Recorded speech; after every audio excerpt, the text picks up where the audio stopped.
Our top story this afternoon comes from Hong Kong. More than a dozen people, including two pro-democracy lawmakers, have been arrested by the Hong Kong police in connection with anti-government protests.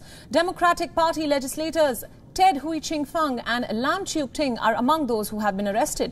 The arrests have been made in connection with the Yuen Long protests that took place in July last year. However, the charges against them have not yet been made clear.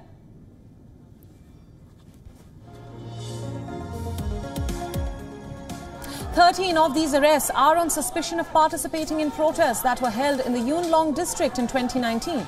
Many demonstrators were assaulted during these protests, leading to a massive show of public opposition towards the police.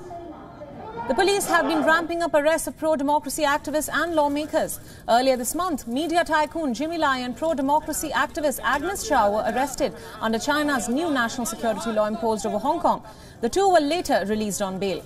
The crackdown on pro-democracy advocates continues, including arrests related to last year's protests. Since the start of the protests in June 2019, Hong Kong's police has made more than 9,000 arrests.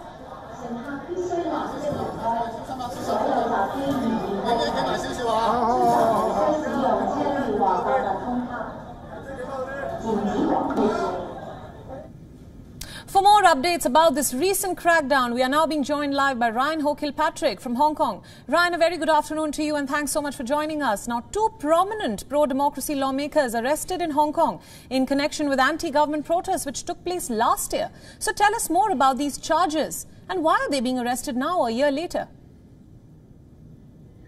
Early this morning around 6 a.m., both Ted Hui and Lam Cheuk-ting were arrested, as well as 14 other people, although we don't know about their identities or what they've been charged with yet. Ted Hui was charged in relation to a demonstration last July, the Reclaim Toonmen Park demonstration, and he's being charged with obstructing justice and conspiring to damage property.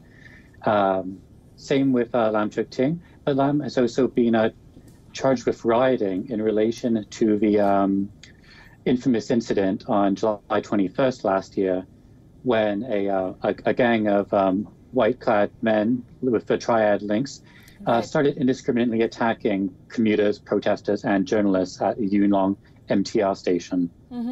Now, we also hear that a total of 16 people, including these two prominent lawmakers, have been arrested and have been accused of rioting in last year's protests. And this is just 2 weeks after media tycoon Jimmy Lai's arrest. So what is the message that China is trying to send? Will anyone who is critical of Beijing be punished?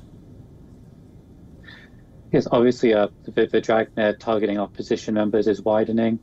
A lot of people are very perplexed, especially by Lam Cheuk-ting's arrest in relation to rioting, because he was quite famously a victim of that incident. He notified police before he went there after hearing that people were being attacked. He live streamed and reported to the police when he was there, and he reported to the police afterwards as well, and was indeed thanked by police for notifying them of the incident and invited to give a statement. So they're very confused about how this victim of the attack has now been accused of being a perpetrator. And so 20 of their colleagues, pro-democracy legislators, released a statement accusing the police of distorting the facts and targeting a victim of this incident. And they're wondering who else could be charged if anyone else would happen to be present there, could also be charged with rioting. So a lot of people are scratching their heads at this moment and wondering what's going on. Right. Now, finally, what is the course of action that will be taken by pro-democracy activists in Hong Kong? Has this crackdown to a certain extent succeeded in muzzling dissent? To a certain extent it has. The imposition of a national security law, as well as all the public gathering ordinances that were already in place because of the coronavirus, have really stifled and silenced dissent. And it's had a wide-ranging chilling effect, not only stopping protests on the streets, but also discouraging people from speaking out. People are a lot more reluctant now to criticize the government, fearful that they could be targeted. Even yesterday, medical experts who have criticized the government's tackling of the coronavirus and their plans for mass testing have been accused of politicizing the issue. And so it has protests this time of year. You're not seeing anything like last year. Right. It's down to a lot of things, but clearly the authorities are trying to use the law to target dissent. Right, Ryan, thank you so much for all your insights on this story, and thank you for joining us this afternoon.